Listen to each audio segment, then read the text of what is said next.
السلام عليكم ورحمة الله. لعل المسجد الأقصى هو أحد أكبر مساجد العالم، هو أولى القبلتين وثالث الحرمين ومسرى نبي الإسلام محمد صلى الله عليه وعلى آله وسلم، حيث ذكر في القرآن الكريم بقوله تعالى: بسم الله الرحمن الرحيم، سبحان الذي أسرى بعبده ليلا من المسجد الحرام إلى المسجد الأقصى الذي باركنا حوله لنريه من آياتنا إنه هو السميع البصير. ظل على مدى قرون طويلة مركزاً لتدريس العلوم ومعارف الحضارة الإسلامية وميداناً للاحتفالات الدينية الكبرى. هو كامل المنطقة المحاطة بالسور، واسم لكل ما هو داخل السور الواقع في أقصى الزاوية الجنوبية الشرقية من البلدة القديمة المسورة في القدس المحتلة في فلسطين، ويشمل قبة الصخرة والمسجد القبلي ومصلى باب الرحمة وعدة معالم أخرى يصل عددها إلى 200 معلم. اليوم هذا المسجد الصامد بصمود أهل البلد بات رمزاً للعنفوان والثبات ولثورة مقاومة. المسجد الأقصى العاتي كجلمود صخر في وجه العتاة والعصي على المحتل، لطالما حاول المستوطنون تدنيسه عبر اقتحامه وممارسة طقوسهم المتطرفة بكل صلافة وصفاقة، حيث أشارت تقارير لدائرة الأوقاف الإسلامية في القدس إلى أن أكثر من 34,000 مستوطن إسرائيلي اقتحموا المسجد الأقصى خلال العام 2021 ونفذوا جولات استفزازية وأدوا طقوسا تلمودية في باحاته بحراسة قوات الاحتلال الإسرائيلي في محاولة لتغيير الأمر الواقع فيه. في لندن أطلقت منظمة أصدقاء الأقصى بمختلف فروعها في مدن بريطانيا أسبوعا سنويا للتضامن مع المسجد الأقصى، ليكون الأسبوع الأخير من شهر رجب في كل عام. فما هو أسبوع الأقصى وكيف يحتفى به وما الهدف منه ومن توقيته وعلام تشتمل أنشطته وما هو واسم نشاط هذا العام في منصات التواصل الاجتماعي؟ للإجابة عن هذه الأسئلة وأكثر، ولا سيما عن تصاعد وتيرة الإسلاموفوبيا في بريطانيا اليوم وما يعني ذلك، يطيب لنا أن نستقبل من لندن الطبيب الدكتور اسماعيل باتيل، المدير العام لمنظمة أصدقاء الأقصى. أهلا بكم إلى حلقة جديدة من الداخل، معكم زينب صفار، تابعونا.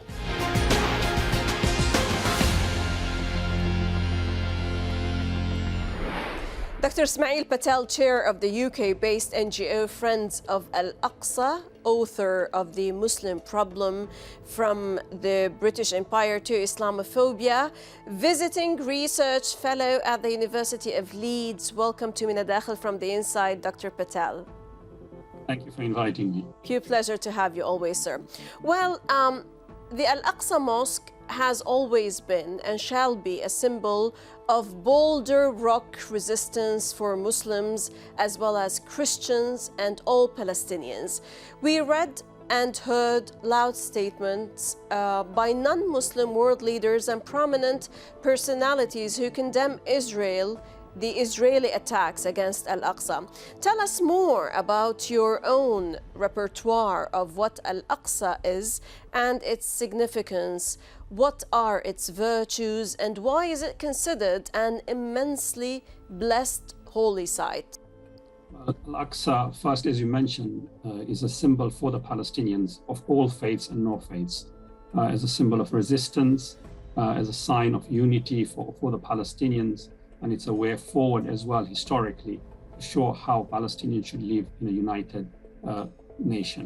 So I think that's one aspect. For globally, I think as well is very important that Al-Aqsa holds very dear to millions of Muslims around the globe, and it is central to their belief, it is central to their heart, and it's central to their daily lives, whether knowingly or unknowingly, because it is a part of the fabric of their faith. And Al-Aqsa Mosque, therefore, has an international dimension where it belongs to almost everybody. First, the Muslim community because of their faith relationship, but also people of justice and fairness and people of equality. They also see Al-Aqsa as a symbol as a way of symbolizing the Palestinian occupation and the Palestinian resistance and the Palestinian freedom as well, eventually, hopefully.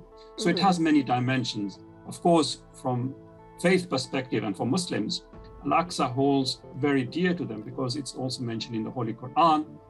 It is very closely connected to the Prophet Muhammad sallallahu alaihi wasallam, the last prophet, and all the other prophets that are mentioned in the Quran. I mean, right from Adam alayhi salam, the first person, to the last prophet, and all the other prophets from Dawood, Suleiman, Yaqub, Musa, Isa, all these great prophets that we mentioned are all associated one way or the other with Masjid al-Aqsa and the city of Jerusalem.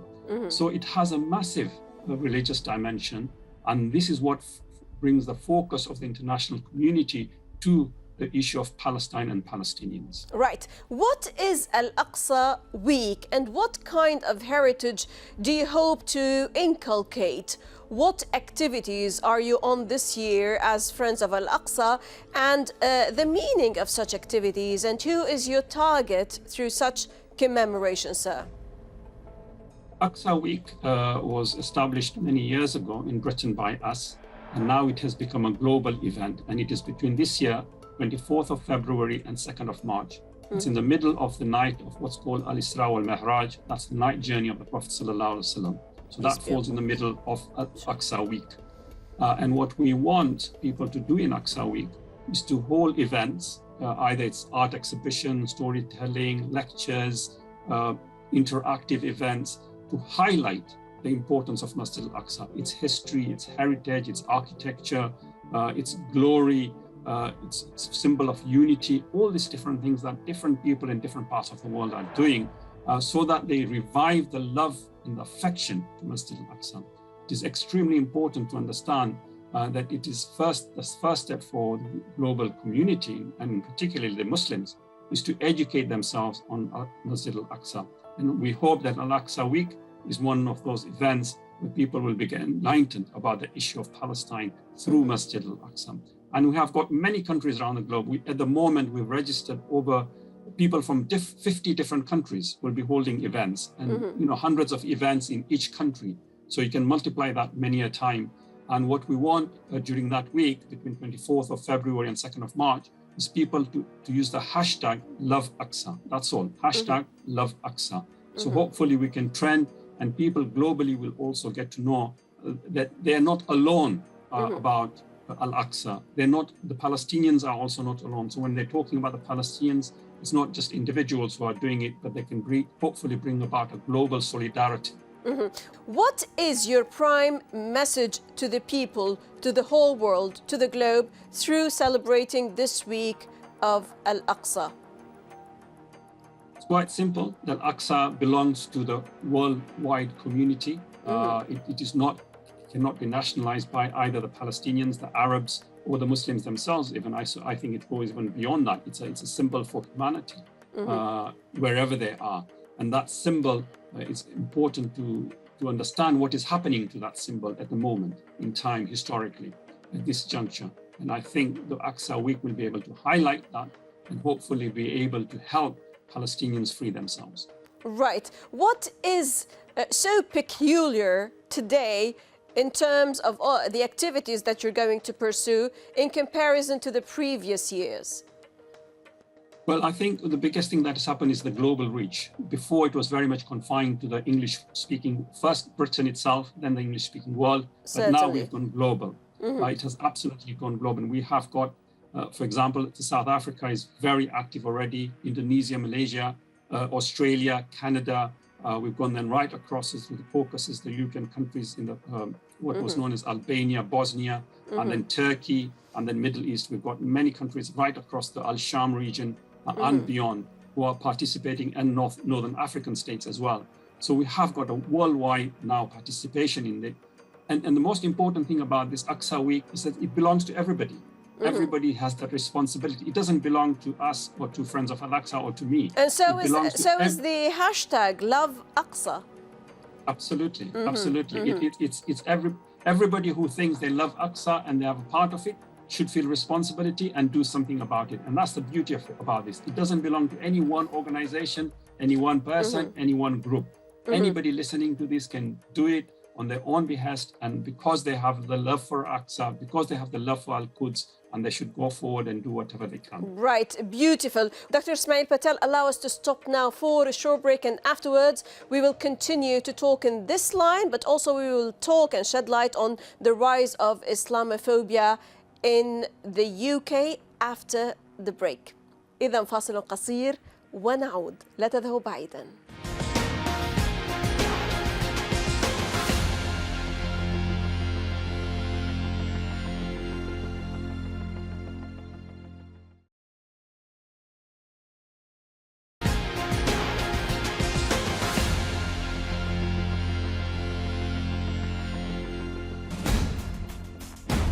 على مر السنوات القليلة الماضية شهدت المملكة المتحدة ازدياد الإسلاموفوبيا بمعدل يثير القلق. ففي العام 2020 أرسل المجلس الإسلامي البريطاني ملفاً من الادعاءات يحمل 300 ادعاء بسبب الإسلاموفوبيا ضد رئيس الوزراء بوريس جونسون وأعضاء من حزب المحافظين إلى لجنة المساواة وحقوق الإنسان. من هذا المنطلق دكتور اسماعيل باتيل المدير العام لمنظمة أصدقاء الأقصى في بريطانيا يشرح ما هي المشاكل التي يواجهها المسلمون في المملكة المتحدة اليوم، وما تعريفه للإسلاموفوبيا، وما رأيه في ازدياد هذه الظاهرة، وكيف تجب معالجتها. As you mentioned, there is a very serious trend that is emerging in Britain of attacks on Muslims. And I'm not talking about the physical attacks or people shouting abuse at Muslims or pulling, for example, the headscarves of sisters. I'm talking about more systematic attack on Muslims. So getting jobs, how you're being treated at hospitals, how you're treated when you're trying to travel out of the country at ports, at airports and seaports. In the education system, how you selected at universities. So all these structural effects are impacting very strongly on British Muslims. And unfortunately, it stems from the powers to be itself. So as you mentioned in your introduction, the Conservative Party, which is the governing party in Britain at the moment, including the Prime Minister, has been accused of Islamophobia or Islamophobic statements or Islamophobic slurs. And that is very, very dangerous. When you have a ruling party that is being accused of that, that means the trickle down is much more faster and it is more pervasive. It's more wider within the community, within the wider British community on attacking on Muslims. And that has had real consequential impacts that the elites in Britain are now normalizing Islamophobia. It is all right to be Islamophobic. So you have an average person on the street, they think that's fine to do whatever they like as well. And hence then we see the physical attacks on Muslims. So Muslims find themselves in a very difficult position, but we have our friends as well. It's not a one-way street at the moment. And there are quite many groups, Muslims and non-Muslims, who are now joining forces to make sure that this doesn't expand any further. Right? But however, institutionally, I think we are in a very dark place for British Muslims, and we need to make sure that it is held accountable. Right. So you allow me to ask you here, sir. The United Kingdom has more than 3.4 million Muslim residents. The British Muslim community embodies an enormous diversity of language, culture and socio-economic status, along with the diversity of Islamic practices. But despite having a presence in the country as far back as the 16th century, Muslims are still often treated as, quote unquote, the other. Is Islam fundamentally incompatible with Britishness, as some might argue? Two things. First, British Muslims make a positive contribution to the country. We are not a liability economically or financially to this country. Muslims hold the highest positions in many, many parts of the structure. So if you look at the health service, at the top of my head, I would say 20% of medical staff in Britain, hospitals are Muslims. So, and you look at universities teaching all, but despite that, institutionally, we are, of course, targeted. And as you mentioned, the second part of your question, that despite Muslims coming from different backgrounds, having different languages, different cultural heritage, they're all being considered as one group. This is what is called racialization. Hence, Islamophobia is considered as a type of racism. because all Muslims are considered as one race, despite the fact that they come from different parts and they could have different skin colors and so forth. So for the Europeans, for the British majority of the people, anybody who looks like a Muslim or thinks that whatever is considered is Muslimness is therefore a target to be hit. And that's why Islamophobia is considered as a type of racism that targets Muslimness. And that's very important for us to understand, that when a group of people gets targeted like that, it's again very dangerous, because this is in history, especially in European history, this has in the past shown that irrespective of when people come from different backgrounds, if they're considered as one, they'll be targeted. And this is something that we have to be alerted towards and highlight. This is an unjust system, and it's racism as we knew it traditionally. In this sense, how the satanic versus affair laid down the gauntlet to Eurocentrism is your latest piece, Dr. Patel. Dr. Ismail, the terms free speech as well as critical thinking as Enlightenment values, the term rational, tolerant, the other, how do you critique these notions and terms and fathom these as a British Muslim scholar? It's a very, very long answer to give to the very difficult question. Let's go back. Let's go a little bit further back. So in Britain, the British history, the way I see it, that Muslims were targeted, or they became the other, or started becoming the other at the time of the Salman Rushdie affair. Up until then, Muslims, of course, especially those Muslims who came from Africa, Asia, and Middle East, were targeted because their skin color was different, or because they were considered having a different culture. They weren't targeted because they were Muslims. But at the time of Salman Rushdie affair, all that went away, and they started being targeted because they were Muslims. And hence, what I consider as the rupture of Muslimness takes place at the Salman Rushdie affair, where Muslims are identified as a different group, and you have a targeting of Muslims, and hence you have the introduction of Islamophobia as a term as well, coming into currency within the common language of people. Now, of course, to identify Muslims as different, you can't simply say they look different, because that wouldn't sound good for any politician. So what they do is they target different characteristics. So you mentioned critical thinking. So what the elites and the academics and the so-called intellectuals in the West and the Europeans, the Eurocentrics, what they would say is Muslims lack critical thinking. We Europeans have critical thinking. Muslims lack democracy. Muslims lack freedom of speech. Or are not open to criticism. Exactly. But what the problem here is, if you start answering that, no, we are critical, then what happens is you get trapped into Western way of thinking and saying, oh, look, we are critical, so we'll become like you. That's exactly what they want you to say. But what Muslims need to say, and what I am arguing, that Muslims need to argue the idea of critique itself. What is critical thinking? Now, in European thought, critical thinking has always been something that Europeans can do and the rest of the world cannot do. So if you go back in 17th century and 16th century, the people justified colonialism because they wanted to civilize the world, because the rest of the world couldn't be able to do critical thinking. So if we get into that trap, Muslims will then have to surrender their culture, their background, their heritage, their way of thinking, and say, your way of thinking is better and we are critical thinking. What we need to do is argue what critical thinking means, what it has done in the past, and what it stands for, and then move forward that Muslims are able to be critical and we can critique stuff, but our critical thinking has a different dimension and different thought. Certainly. I want a quick answer on something very important. Appalling how some incidents are twisted in the mainstream media, in the UK mainstream media, and the statements of the officials in the UK when it comes to Palestine versus Israel. Like, for instance, what happened with some Israeli ambassador at the London School of Economics, when pro-Palestine demonstrators held a peaceful demo to protest her participation in some event, of course, in line with the LSE Student Union motion passed in June 2021, ensuring that the university is free from discrimination and plays an active role in dismantling systems of oppression at home and abroad, as well as to establish an apartheid-free zone that does not normalize relations with any regime of racism, oppression, and discrimination. What's your take, sir?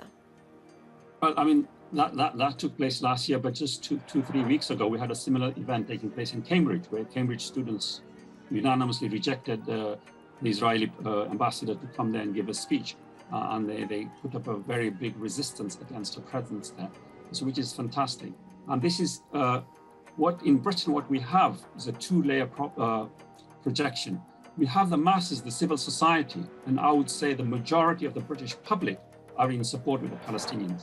But the British elites, in particularly the political structure, support the state of Israel and what Israel is doing. Maybe not necessarily what Israel is doing, but absolutely the state of Israel and the political... The Israeli occupation, true. Absolutely. So we have this dysfunction in Britain. And in a way, if you think about what democracy is here now, the British government is not representing the British public. So they're not being democratic. And this is the irony. And I keep on arguing that if you're democratic, then you should represent your people. And your people are always saying, so for example, in May last year, during the month of Ramadan, when Al-Aqsa was attacked in Gaza and Sheikh Jarrah, at the height of the attacks, which are carrying on even today, there was something like 120,000 letters written to the British MPs by British public to support the Palestinians and to bring about sanctions on Israel. The British government did not act on the British public's sentiments or values or democratic expressions. So we have this disjuncture. So the British public, and for people like me, there's great work to be done in Britain to make sure that our politicians who are elected represent us and provide the voice that we want them to say and to provide the sentiments of the streets. And that is very important. And hence, political activism in Britain and to work for justice anyway, including Palestine, is extremely important. And we make sure that we hold our politicians accountable. Right. And make sure that whatever they do, in effect, what is happening in Britain now is their support, the British politicians' support for Israel is no longer as open as it used to be. Of course, they still support them wholesalely, but they're doing it covertly and behind closed doors and through using covered up languages and so forth. And we hopefully slowly be able to expose that and make sure that they do represent the British people and the British public views. Hopefully, sir. We also hope that not just to commemorate annually Al-Aqsa, but to keep going global to spread love for one of Islam's holy sites throughout the whole year. Dr. Ismaail Patel, Chair of Al-Aqsa Friends, Muslim scholar and researcher, thank you very much, sir, for your valuable thoughts and your innovative and refreshing approach. Bless you and be safe. Ultimate pleasure to have you always. ودائما الشكر لكم مشاهدينا الكرام على طيب المتابعة. للتفاعل أكثر تابعونا على صفحات السوشيال ميديا ومن كل فريق عمل من الداخل من كل الميادين. السلام عليكم ورحمة الله.